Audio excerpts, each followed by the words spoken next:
What's going on? It's your boy, SB. All right, so we're going to talk about what you should not do when you get extra money. Now, we always talking about side hustles. We talking about working at overtime. We talking about hard work pays off. Even the whole thing on my channel was trying to find financial freedom. And this is one thing that I see happen a lot. Even back when I was a PA, I seen it even more because I was around so many people doing what? Working at overtime, coming up and taking advantage of the situation.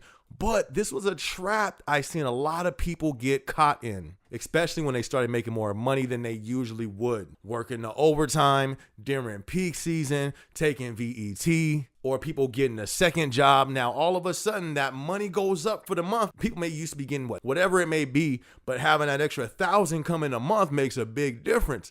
So when some people see that, first thing they see is themselves in a new whip. You feel me? Or running up that credit card for some new fits. So we're going to touch on that subject a little bit. Look, the first thing I would say you do want to do is plan. Because one thing I know personally, I just did my taxes for last year. I'm like, I made how much? I made some nice money. And I was like, where all that go? You feel me? Yes, I still got some, but I'm like, where all I made this much? One thing that you need to do when you start bringing in more money, write a plan on what you spending your money on and where your money's gonna go. And the reason why I say that, even plenty of times in my life, when I've come into quick seasons of money, it's easy for it to just escape. You feel me? It's like a broken cup with water. You didn't filled it up, walked away, you turn around, take a sip on a hot sunny day. Hey, that rhyme. Go check out my mixtape on Spotify. But you go to take a sip, it's gone. And I'm sure a lot of people could relate to that. First thing you need to do, make sure you're tracking your money and have a plan on what you're going to use it for, and make sure your responsibilities are at the top of that list. What you don't want to do, and this is what I want to talk about mostly, I've seen so many start to get that money to come up during peak season, during prime week, and they get a nice amount of income coming in. Next thing you know, plenty of times, me walking into the warehouse,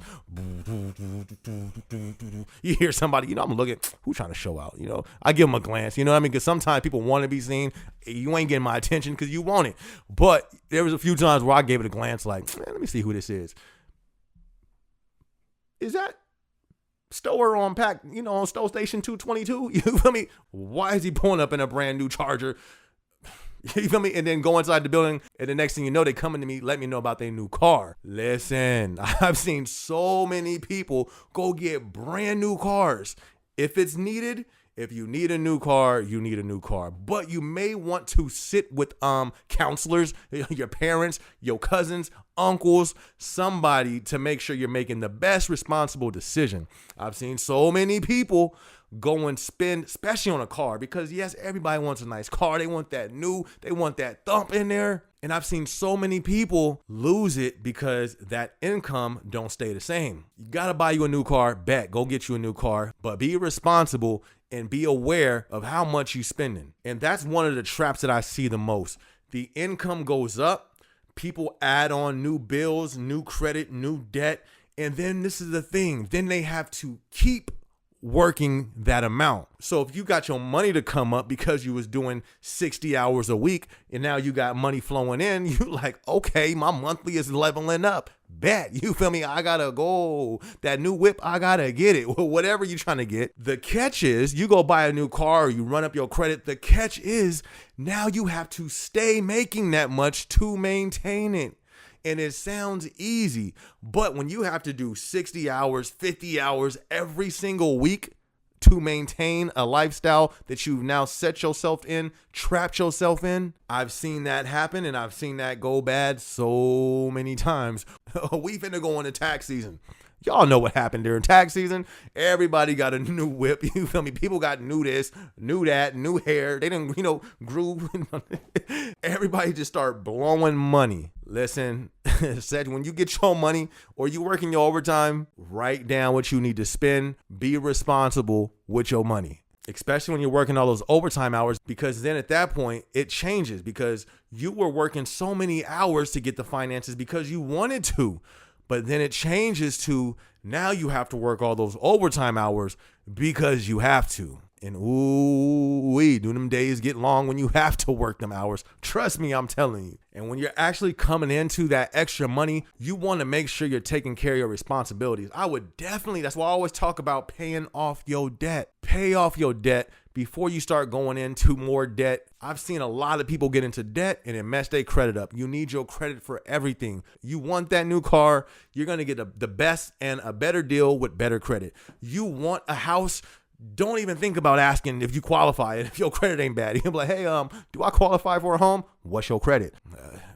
I'll call back next year. You feel me? Like, credit is not really talked about in social circles as it should be.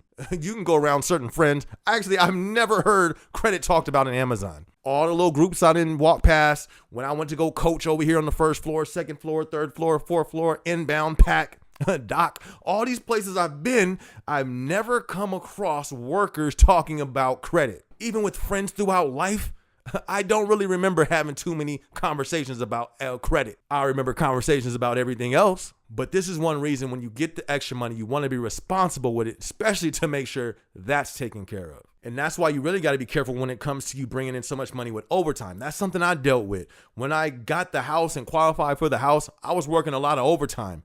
My overtime got completely cut and I felt that impact. Then I had to readjust. You got to start budgeting, all that good stuff. So that's one reason why I kind of want to talk about it as a reminder, especially, you feel me, we coming into tax season. Make sure you do what you need to do responsibly with your money. Please don't go out there and just blow it on all type of stuff that's not needed. You do what you do. It's your money. You worked hard for it. But I'm always trying to set us up for the best chance of success. So definitely watch out for those traps that I was talking about in this video. Anyways, it's your boy SB. Hope this video helps you make some better educated decisions on your finances. If you have not yet, be sure to like the channel, be sure to subscribe to the channel, and be sure to hit the notification bell so you can see when I drop a video. Yes, I'm also an artist. I go by the name of SB. This song is about to come on. It's called Whoa, off my project called Motivated. If you want to check it out and support, link will be in the description. Go check it out. It's on Spotify, it's on iTunes, all those places. I'm going to catch y'all in the next video. It's your boy SB. Let's go.